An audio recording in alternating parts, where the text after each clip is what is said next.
Burchfield brought his love of nature and his artistic sensibility to his commercial work, and for many years he worked as a designer at M.H. Burge & Sons Wallpaper Company in Buffalo, New York. And what's on the wallpaper you're looking at is a design that he made in 1921, which we've reprinted for the occasion of the exhibition, and hung upon the wallpaper are works that he made during that 8 or 9 year window of 1921 to 29, which was his least productive time. He was an unusually productive artist, but during this decade he was working full-time at a demanding job, and he had 5 kids. And here is his gouache study from 1921 of the wallpaper that we've recreated, and we used the patterns from his drawing and the colors within it to produce the wallpaper for this exhibition. The next gallery is a reading room that is lined with Burchfield's doodles.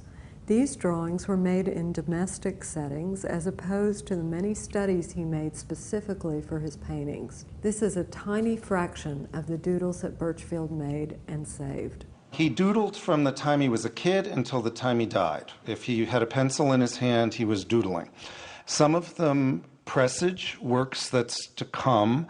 Some of them look back on motifs from the work. Here we have a caterpillar that you'll see in the final room, and there's very often a kind of spider and spider web motif that comes back in the final galleries, and some of them have nothing really to do with finished work. If you see columns of numbers, there'll be a C and a B over the column, and that's Charles and Bertha, and they're playing gin rummy, and he's doodling.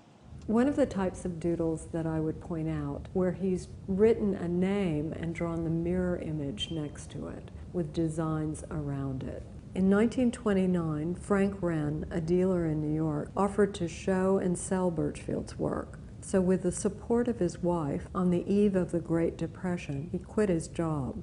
Remarkably, he was still able to support his wife and 5 children in the decade that followed. This next gallery includes paintings from that time. They are more realistic and are based on the rural and industrial world that he saw around him. One thing that you can see in this room, the middle piece on this wall, which is called Black Iron, I think is another example of Burchfield's extraordinary draftsmanship. Burchfield talks about standing in wet, sinking sand and drawing this, because he didn't work from photographs, he worked from real life. Cindy Burlingham from The Hammer reminds us of something else about this work. This is what was cutting edge when he was working in the 1930s. This would have been what was completely new and different. He's starting to enlarge his compositions. He's also working in a much more sort of architectonic kind of structural way.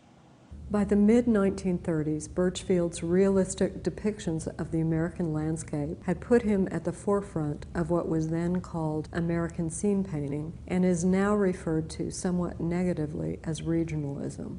Burchfield hated these terms, and when they were used to refer to his painting, he called it libel.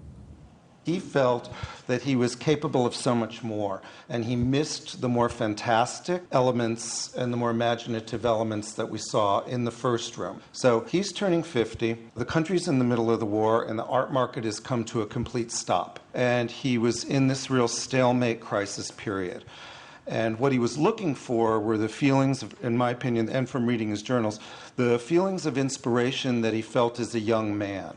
And so how he tried to get back to those feelings was very literal, and it's very interesting to me that it worked. Burchfield always added pieces of paper if he needed more space for his compositions or eliminated parts that were unnecessary. In the 1940s, he used that method in a much more intentional way and as a catalyst to reconnect to the inspiration of his earlier years. He took early drawing and mounted it onto a larger sheet of paper, and then added sections of paper around it to any and all of the sides and expanded the composition outward.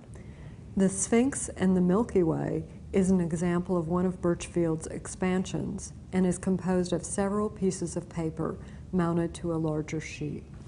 The works in the final gallery from the last 20 years of his life are extensions of these experiments.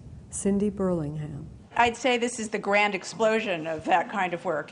He's no longer necessarily working off of 1917 or earlier paintings. He's taking the sort of amazing expressionistic sort of vision of nature that he had in those early pictures, but now think of the scale and think of the sort of audacity of these pictures. There is a slightly hallucinogenic, psychedelic, transcendental kind of experience in these works. He referred to that his God was nature.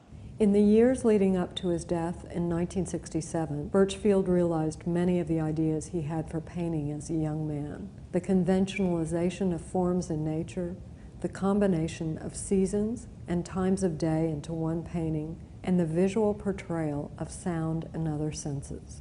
This work, Dandelion Seed Heads and the Moon, was finished just 2 years before Burchfield died of a heart attack at the age of 73. Of it, he wrote, "Last night, up at 3, the moon just passed the zenith, very brilliant and cold, the shadows of trees on the moonlit snow.